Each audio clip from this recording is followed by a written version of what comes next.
Sono veramente felice di ritrovarvi per questo principio di settimana. È l'ultimo giorno di un mese di marzo, siamo 31 oggi e ci ritroviamo per la mattinale di Radio Corsica Internazionale con gli amici di Tele Paese. Bonjour, salut à tous.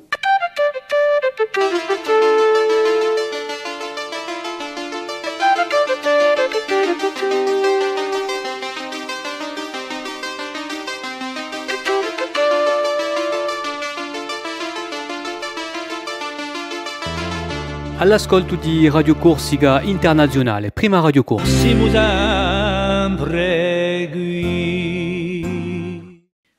Voilà, c'est reparti pour la matinale, pour ce dernier jour du mois de mars. Alors, j'espère que hier, avec un soleil magnifique, vous avez pu en profiter.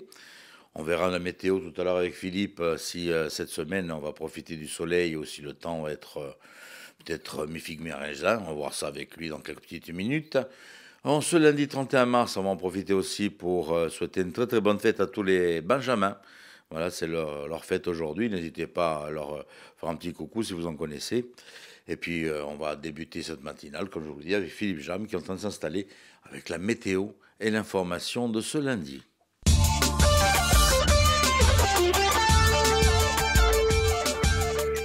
Bonjour Auguste, bonjour à toutes et bonjour à tous. Le temps sera bien ensoleillé en ce début de semaine. Seul petit bémol, un petit vent de secteur nord-est qui va rafraîchir un petit peu l'atmosphère aux extrémités de l'île. Un vent de nord-est qui aura pour effet de souffler en rafale jusqu'à 55 km/h dans le Cap Corse et le sud de l'île. Les températures maximales seront somme toute printanières. 17 à 20 degrés près des côtes, 10 à 16 degrés dans l'intérieur de l'île.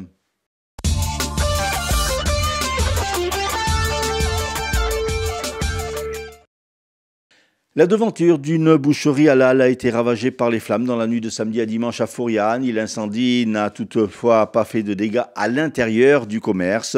Pour l'heure, l'origine de l'incendie n'est pas déterminée et une enquête du chef de destruction par un moyen dangereux a été ouverte par le parquet de Bastia.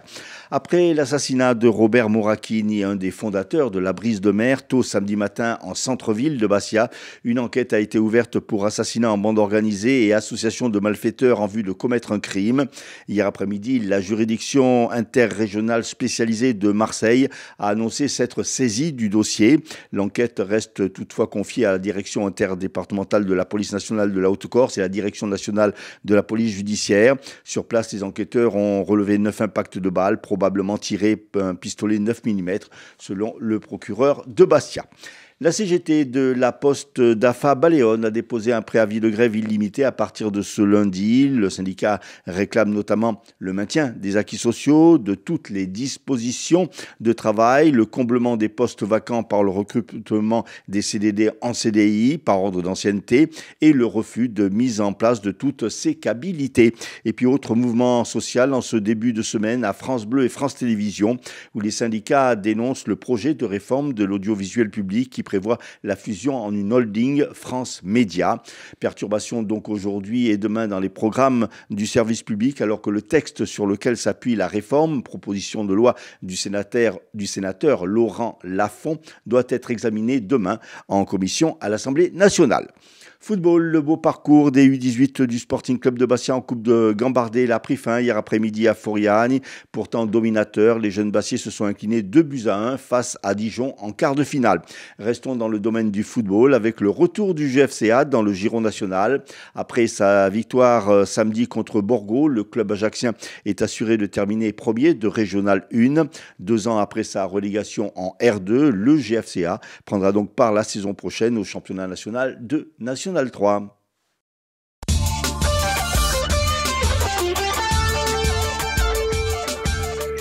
Merci Philippe. On vous retrouve un peu plus tard. On va parler de BD avec la responsable d'Una Volta qui sera avec nous, l'invité donc de Radio Corse Internationale et de Tele Paese. Pour le moment, on va se faire un petit détour sur les hippodromes. Qu'est-ce que vous en dites ? Hippodrome avec Rémi pour les pronostics.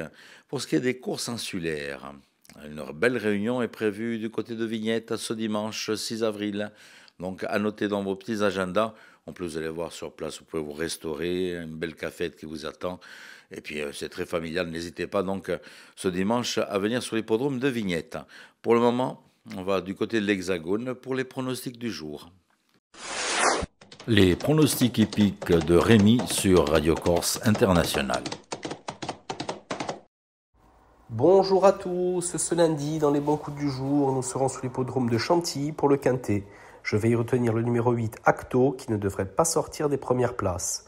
Passons à la réunion de Caen, dans la première le 10 Meadowland devrait l'emporter, tout comme dans la 8e le numéro 11 Haddock Duclos. Bon jeu à tous. Voilà, il ne vous reste plus qu'à aller faire un petit détour dans les PMU le plus proche. Voilà, et valider donc un petit ticket avec ces pronostics. Merci Rémi pour tous ces pronostics. On continue avec l'horoscope. L'horoscope avec Paxi pour nous donner donc peut-être les bonnes choses pour ce début de semaine. Bon, moi je suis Lion, et vous ?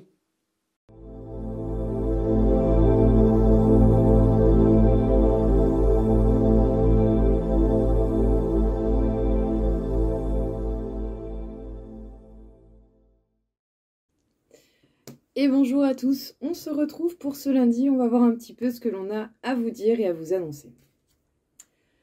Les béliers, si vous avez envie d'entreprendre de la nouveauté, que vous voulez mettre de nouvelles actions, ou que vous vous engagez dans quelque chose de totalement différent, sachez bien que vous allez avoir le soutien qui va vous rassurer pour encore plus foncer que d'habitude. Les taureaux, aujourd'hui cette journée va vous paraître longue et lente. Il y a des moments comme ça. Regardez un petit peu peut-être la charge mentale ou le poids que vous pouvez avoir sur vos épaules.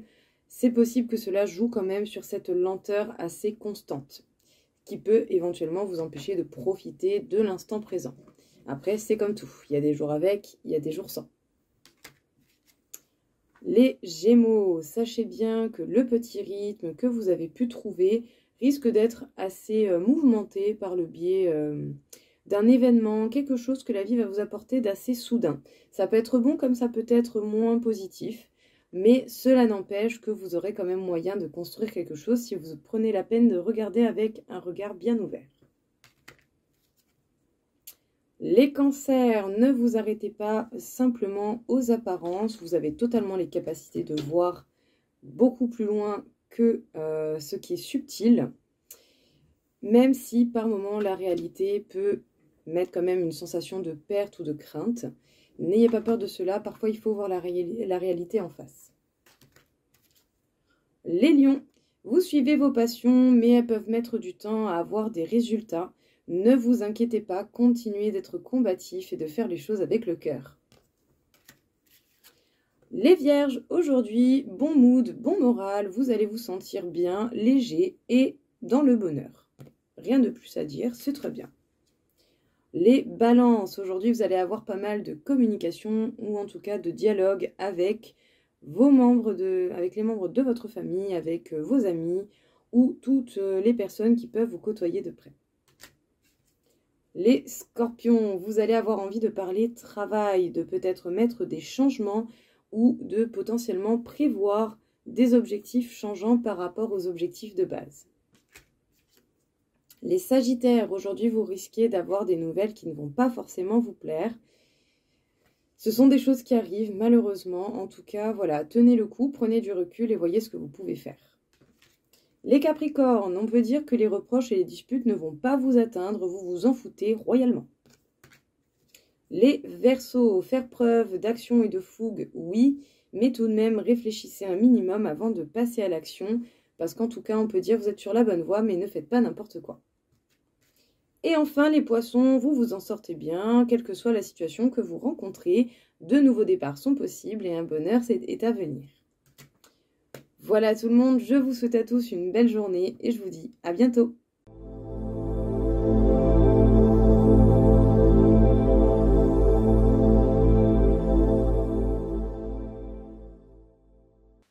Merci Paxi. Paxi que vous pouvez joindre et retrouver sur sa chaîne YouTube aussi. N'hésitez pas, ou en privé, n'hésitez pas à la contacter. Le lundi, on retrouve Laetitia avec sa petite séquence bien-être. C'est gratuit les enfants, une séquence bien-être. Allez regarder pour débuter la semaine.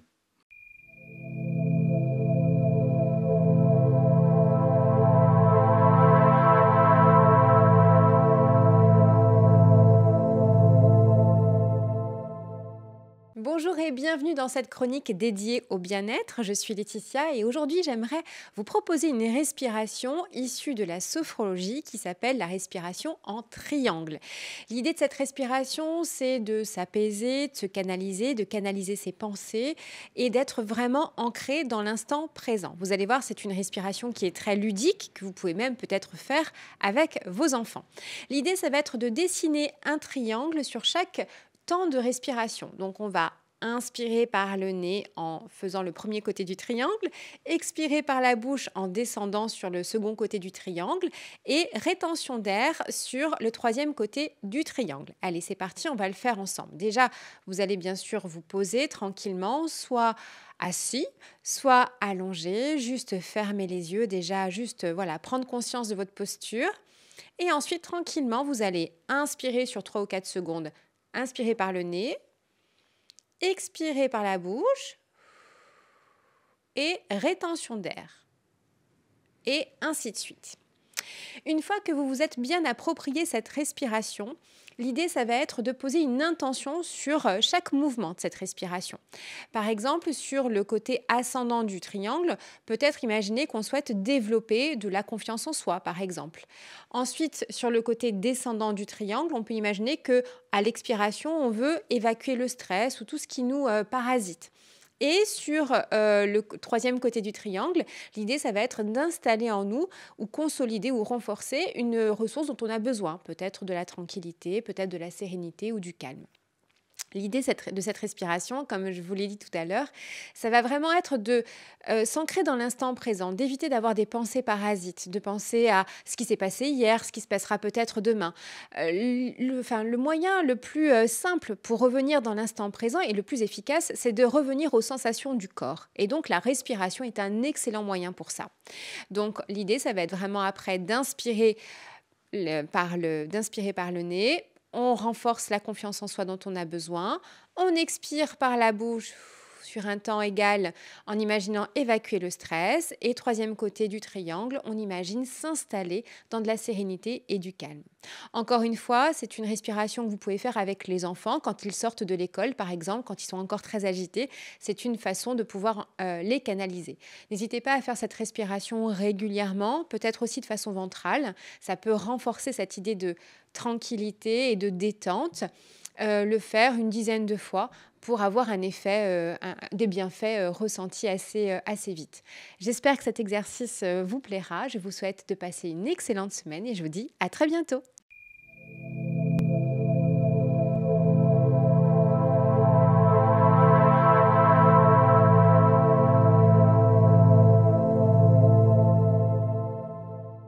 On va retrouver l'invité. Donc, nous allons retrouver la directrice Duna Volta qui va nous parler donc, de ce beau festival. Je crois que c'est la 32e édition, si j'ai bien noté, donc de la BD à Bastia. Notre invitée aujourd'hui, Johanna Macari, la directrice du Centre culturel Duna Volta, à l'occasion de la 32e édition des rencontres de la bande dessinée et de l'illustration de Bastia.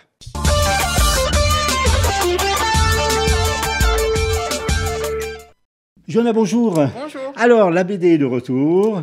Oui. Les petites bulles qui vont se mettre un petit peu partout dans toute la ville de Bastia. Alors, ces rencontres, c'est la 32e édition.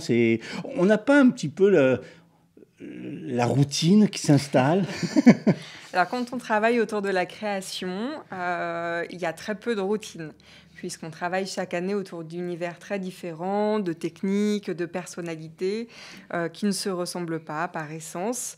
Et donc, c'est vrai que c'est un travail dans lequel on évite facilement la routine. C'est un travail qui demande beaucoup d'énergie, beaucoup de constance sur toute l'année pratiquement, puisque dès qu'une édition est finie, hop, on se replonge dans les bulles de l'année suivante. Oui, tout à fait. C'est même avant que l'édition passe, on est déjà là en train de travailler depuis quelque temps déjà sur l'édition 2026.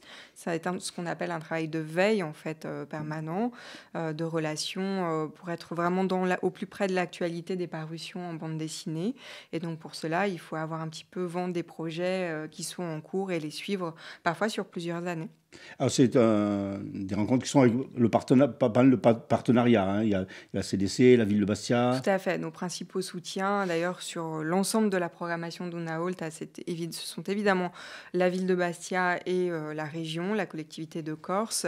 Mais effectivement, on a la chance d'avoir aussi sur BD Bastia le soutien du Centre national du livre, puisque la manifestation est une manifestation à rayonnement national. Des sociétés aussi de droits d'auteur, comme la SOFIA, comme la DAGP, et puis énormément de soutien aussi sur Bastia et sur la région Corse, dans différents domaines, évidemment pour les moments de convivialité, les brasseries Pietre, le domaine Marengo également, mais aussi pour le montage des expositions, les partenaires qui sont très précieux, c'est Socodip par exemple, pour tout ce qui est peinture, sol, pour la mise en place de scénographie, pour que l'on se sente bien dans les espaces. Ce sont des petites choses que l'on ne remarque pas forcément lorsqu'on n'est pas connaisseur, mais on le ressent en tout cas dans les espaces, donc c'est très important.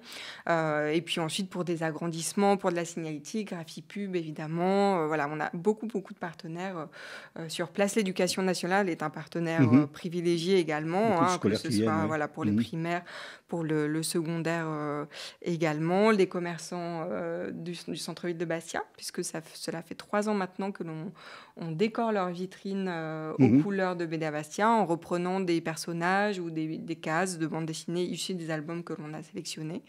Donc voilà, il y a vraiment un tissu très, très dense de partenariats, de synergie en fait. Ça c'est important parce que ce sont plus que des partenaires, ce sont vraiment des structures avec lesquelles il y a un vrai partage de valeurs.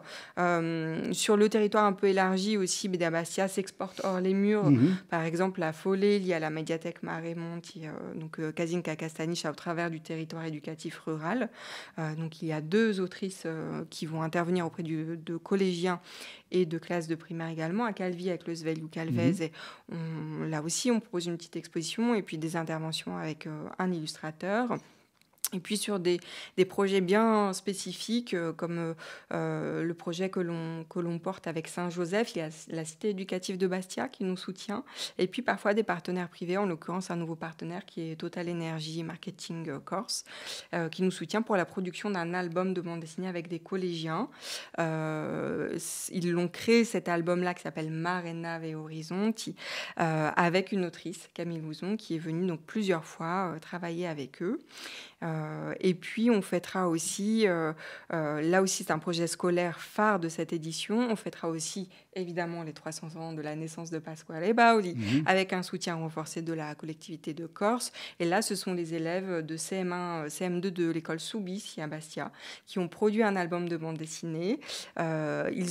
Pour produire cet album, ils se sont inspirés des trésors qui sont conservés à la bibliothèque patrimoniale de Bastia. Et donc, ils ont créé une histoire et puis, évidemment, de ces planches originales de bande dessinée, on fait une exposition et on leur remettra leur album de BD à l'occasion de l'inauguration du festival le vendredi 4 avril. Alors, avec la fermeture du théâtre de Bastia, vous avez dû vous redéployer. Aujourd'hui, vous avez pris vos marques.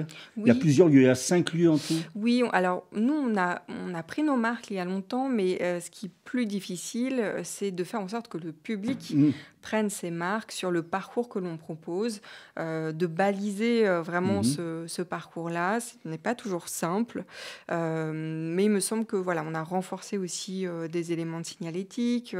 On a un petit support qui s'appelle BD Bastia dans la poche, dans laquelle il y a un plan, et évidemment tous les repères nécessaires pour parcourir la ville. Et donc on propose des expositions et des ateliers dans l'espace Citadelle. Au musée de Bastia, il y a par exemple 3 expositions et un atelier le week-end, donc samedi et dimanche de 15h à 18h. À l'Arsenal, il y a une exposition aussi. À la Galerie Noir et Blanc, une autre exposition. Et à la médiathèque du centre-ville, 2 expositions jeunesse, BD et illustration, et un atelier également. Alors, on a planté le cadre. Le thème cette année, on peut dire que c'est le cinéma?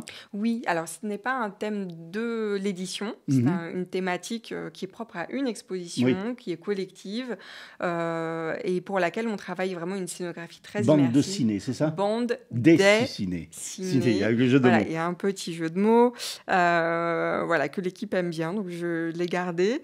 Et voilà, c'est une manière d'explorer effectivement les liens entre bande dessinée et cinéma, puisqu'il y a des éléments qui se conjuguent, la manière de découper une histoire, le storyboard. Bon, il y a un storyboard en bande dessinée, mais aussi au cinéma, même si c'est pas tout à fait la même manière de storyboarder, mais voilà, on sait que en fait, ce sont deux fabriques des images, deux manières de raconter un récit en images. Et donc, c'était très intéressant pour nous de trouver des liens ou des différences et de les donner à comprendre aussi au public au travers de 8 albums qui sont très différents les uns des autres, soit qui sont inspirés de films, soit qui sont plutôt des réflexions autour de la création ou des fictions aussi, avec des personnages qui essayent de conjuguer, de provoquer dans la réalité des moments de cinéma. Donc la frontière entre fiction et réalité est très mince. Alors je vais donner 2 chiffres qui parlent bien de cette manifestation en 32e édition. C'est 12 expos, 900 œuvres. Oui. C'est énorme. Oui, c'est beaucoup. Alors, je crois que particulièrement cette année, on a beaucoup d'œuvres. Et c'est pour ça que j'ai fait ce décompte d'ailleurs, parce que je me suis dit qu'à un moment donné, c'était un chiffre quand même intéressant. Donc 900 œuvres à peu près, dont plus de 800 qui sont encadrées par nos soins dans notre atelier. Et puis ensuite, il y a des œuvres qui sont créées sous format numérique, sur tablette, sur ordinateur. Et donc là, on fait des reproductions et puis parfois des grands agrandissements et on n'encadre pas forcément l'intégralité. Donc voilà, c'est une moyenne. 12 expositions, c'est notre moyenne habituelle.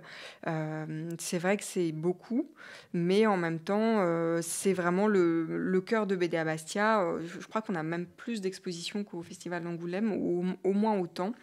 Et ça a toujours été très important pour nous de montrer la bande dessinée, la manière dont le dessin est produit aussi avec ses accidents. Voilà, les planches ne sont pas forcément toutes comme dans le livre, et c'est ça qu'on montre en fait.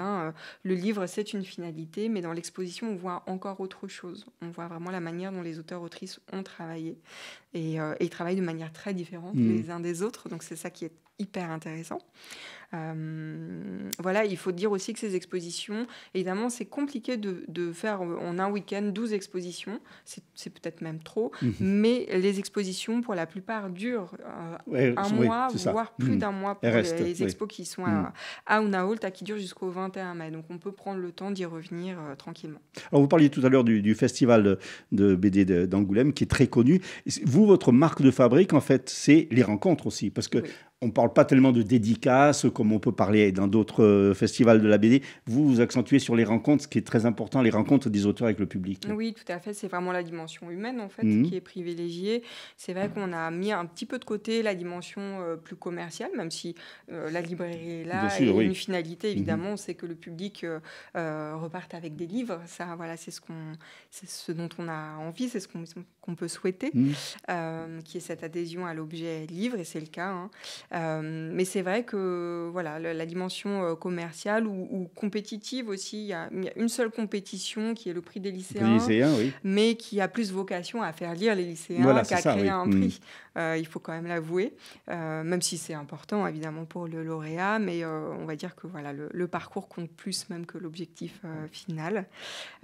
Donc oui, privilégier la dimension humaine et conviviale, c'est notre marque de fabrique. Alors 12 expos, 12 rencontres, dont 2 professionnels. Oui.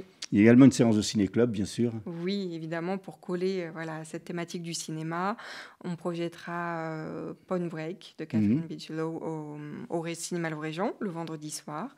Et puis, on a des formats de rencontres aussi un petit peu différents, justement pour casser un peu une routine qui pourrait s'installer, mais qu'on ne laisse pas faire. Ce sont une conférence muségraphique autour d'Alice Guy, qui est une pionnière du cinéma, avec des projections collection d'illustrations originales de Catel, la dessinatrice de l'album, et une narration. Donc voilà, Catel et Bocquet, qui sont les deux auteurs, racontent cette folle vie, cette vie trépidante, très riche d'aventures d'Alice Guy, et aussi évidemment avec des extraits de ses films, puisque ces films sont assez peu connus, assez peu diffusés, donc c'est l'occasion de les découvrir. Il faut savoir que ce sont les premiers films de fiction qui ont été tournés par la Gaumont, donc on est vraiment au tout début du cinéma, et c'était incroyable d'innovation pour l'époque. Et puis une lecture dessinée aussi avec Claire Brault à l'auditorium du musée le samedi à 15h30. Donc Claire Brault qui dessine en direct, et une comédienne qui lira des extraits de sa bande dessinée qui s'intitule La Chiale, qui est exposée à l'Arsenal.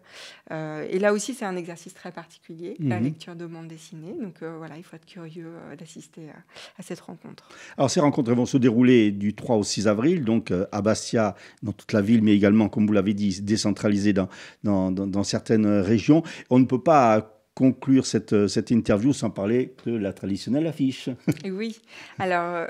qui est une œuvre en elle-même aussi. Oui, qui est une lithographie, donc c'est un procédé d'impression avec une pierre, la lithographie comme son nom l'indique. Donc c'est un processus particulier, c'est Brecht Evans qui l'a composé. Il voulait produire une affiche avec une narration de bande dessinée, donc il y a 2 cases. L'affiche s'intitule haute saison, hors saison. Donc on voit tout d'abord une case avec un afflux de personnes, de touristes. Il y a la mer au loin, donc on est plutôt au bord de mer. Et puis ensuite, le même paysage avec un temps plus calme, la végétation a un petit peu changé et les animaux reprennent un peu leurs droits aussi. Donc on voit apparaître un petit renard. Oui, il y a un clin d'œil à la faune et à la flore de Corse. Hein. Oui. On en a beaucoup discuté. Donc il s'est inspiré des motifs vraiment corses. Et Brecht Evans est peintre aussi, mais donc il explique très bien, et ce sera expliqué d'ailleurs dans son exposition qui se tiendra au musée, à quel point la lithographie est différente de la peinture. C'est un processus d'impression couleur par couleur. Donc là aussi, il y a quelque chose de très maîtrisé, de très cérébral. Il faut composer en imaginant ce que va donner le résultat. On peut aussi gratter pour donner des textures, et on voit bien dans le dessin de l'affiche que effectivement, on ne pourrait pas séparer les personnages ou les motifs de faune et de flore les uns des autres. Tout est vraiment intriqué et superposé, et c'est ce qui donne toute l'originalité, je crois, de ce dessin. Johanna Macari, merci, vous nous avez donné vraiment, vous avez mis l'eau à la bouche. Merci. Et on a hâte que ce 3 avril arrive. Donc du 3 au 6 avril, les rencontres de la bande dessinée et de l'illustration à Bastia, entrée gratuite bien entendu. Bien, tout est gratuit. Voilà. Merci beaucoup, Johanna. Merci à vous.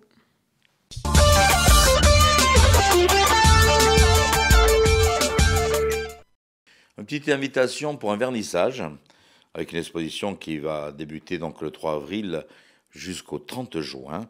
C'est Antoinette Nicolini, artiste peintre, qui expose donc. Vernissage prévu ce samedi 5 avril à partir de 17h. On est du côté de la citadelle de Bastia, dans la galerie L'Atelier Decaux. Voilà, donc n'hésitez pas à y faire un petit détour. Donc déjà pour le vernissage, donc à partir de 17h ce 5 avril. Et puis l'exposition qui va durer donc jusqu'au 30 juin. Notre monsieur cinéma, Alain Lugiani, au programme donc pour ce lundi, avec une petite conférence qui aura lieu bien sûr comme d'habitude du côté du Café des Palmiers sur la place Saint-Nicolas, donc ce lundi. Allez, on va retrouver monsieur cinéma.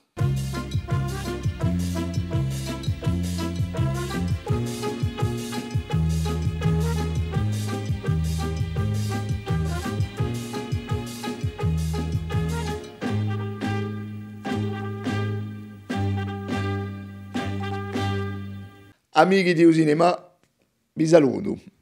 Michel Simon, un monstre sacré à la carrière théâtrale et cinématographique monstrueuse, c'est le cas de le dire.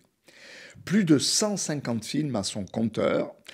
Certaines années, il enchaînera 8 à 10 films par an. Il a tourné sous la direction des plus grands metteurs en scène français, Jean Renoir, Marcel Carné, Julien Duvivier, Sacha Guitry. Et pourtant, rien ne prédestinait cet enfant rebelle et solitaire à cette carrière prestigieuse. Le père Jules, dans L'Atalante, tatoué de la tête aux pieds, c'est lui. Cabrissade, le vieil acteur cabotin dans La Fin du jour, c'est lui. Jo les bras coupés, la petite canaille, roi du bonneteau, c'est lui. Le pépé tendre et raciste du vieil homme et l'enfant, c'est encore lui, c'est toujours lui. Michel Simon, c'est la beauté des laits, comme aurait dit Gainsbourg. Une bouille d'ancien boxeur, à couper au couteau, plus une voix éraillée, reconnaissable entre mille, et le tour est joué. Michel Simon, c'est l'anti-jeune premier, c'est l'anti-Jean Gabin. Et cette gueule de cabossé de la vie, c'est cette gueule qui va faire sa fortune de comédien. Sa disgrâce physique va devenir pour lui, tout au long des années, une source d'inspiration formidable pour jouer les clochards, les criminels, en un mot, les mal-aimés. Comme l'a joliment dit une de ses biographes, cette bouille, c'est la matière première de son jeu. Pétri dans la chair, son physique ingrat, c'est sa plus grande richesse. Il en tire sa présence monstrueuse ou émouvante, mais aussi l'invention et la vérité de ses personnages. Par ailleurs, le plus beau rôle de Michel Simon, c'est sa vie. Michel Simon, c'est le milliardaire pleure-misère, le mythomane, le collectionneur de livres et d'objets érotiques, le pensionnaire des maisons closes.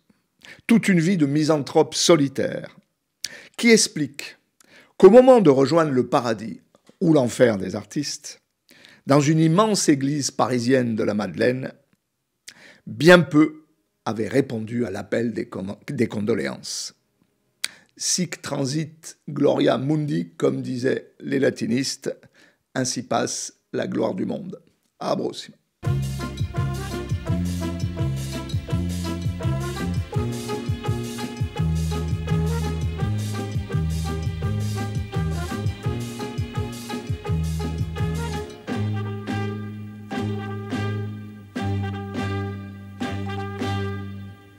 Voilà, n'hésitez pas, un petit rendez-vous, donc je vous rappelle, Café des Palmiers, sur la place Saint-Nicolas, où vous retrouvez donc Alain Luciani pour nous parler donc de cet artiste.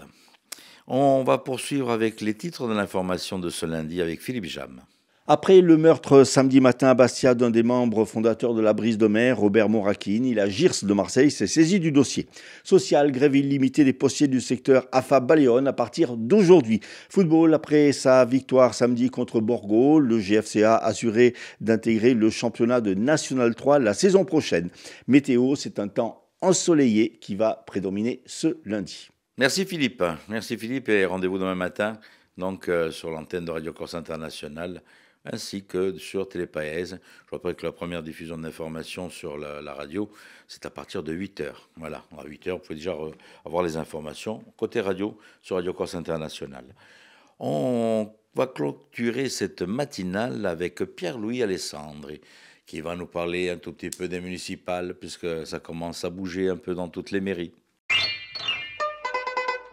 A Gronica di Pedro Luigi Alessandri.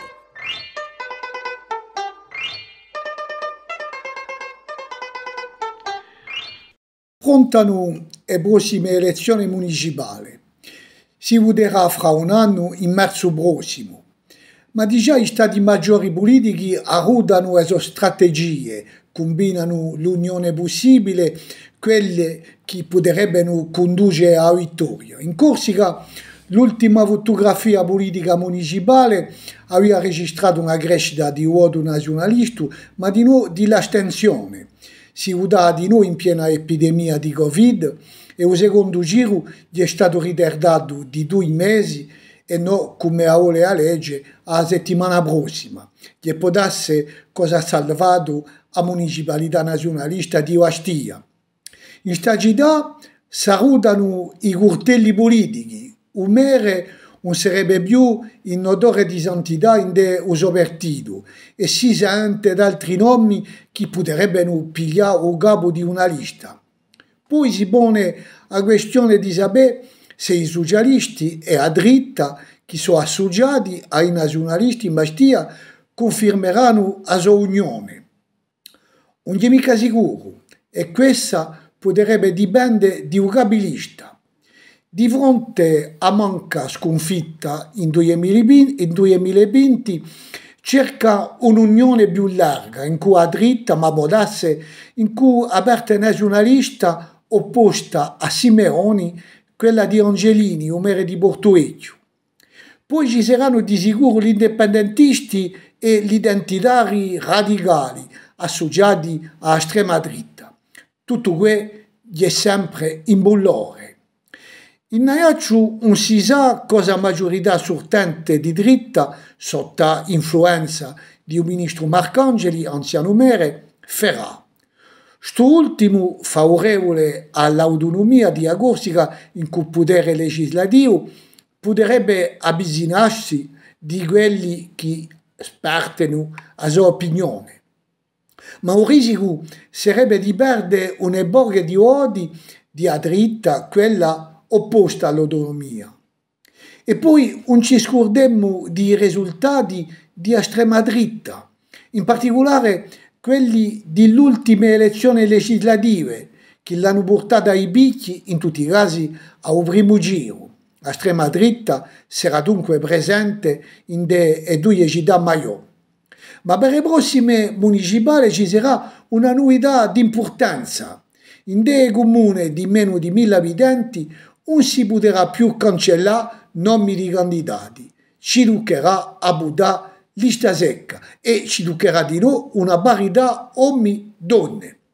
Questa ultima obbligazione potrebbe essere difficile a mettere in opera conto tenuto di una demografia elettorale debole di numerose piccole comuni di Corsica. Due novità che potrebbero scambiare la fisionomia politica di una Corsica rurale in bas potasse, ma quale chissà.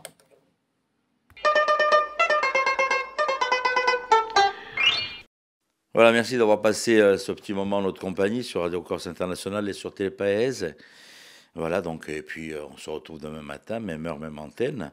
Je vous rappelle que si vous êtes une association, si vous avez un spectacle, vous avez un événement qui est à venir, donc ces quelques semaines, n'hésitez pas à nous contacter pour en parler ou bien pour vous inviter directement sur le plateau de Radio Corse Internationale.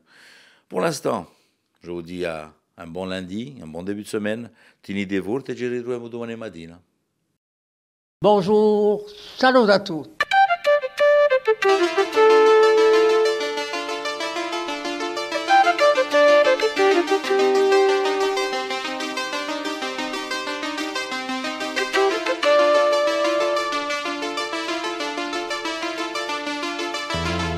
All'ascolto di Radio Corsica Internazionale, prima Radio Corsa. Siamo sempre